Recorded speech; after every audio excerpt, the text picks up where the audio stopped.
Tollywood senior hero megastar Chiranjeevi గారు ఆంజనేయ స్వామిని బాగా ఆరాధిస్తారు. ఆయనే కాదు, చిరంజీవి కుటుంబ సభ్యులందరూ హనుమంతుడిని పూజిస్తారు.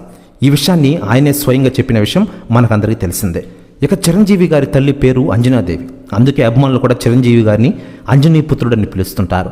అలాంటి అంజనీపుత్రుడికి అయోధ్య నుంచి పిలుపు పొందింది. రామ మందిరం ప్రారంభోత్సవానికి రావాలని ఆహ్వానం వచ్చింది. ఈ విషయాన్ని హనుమాన్ సినిమా ప్రీలీజ్ ఈవెంట్లో వెల్లడించారు చిరంజీవి గారు.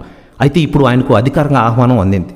విశ్వ హిందూ పరిషత్ జాతీయ నేత గుర్రం సంజీవ్ రెడ్డి, సంయుక్త కార్యదర్శి శశిధర్ రావినూతల చిరంజీవి గారికి అయోధ్య రామమందిర ప్రారంభోత్సవ ఆహ్వాన పత్రం అందజేసిన విషయం మనకందరికీ తెలిసిందే. ఇక ఇదిలా ఉండగా ఈ రామమందిరానికి మెగాస్టార్ చిరంజీవి గారు భారీ విరాళం అయితే ప్రకటించారట. దాదాపు 5 కోట్ల విరాళంగా ఇస్తున్నారని తెలుస్తోంది.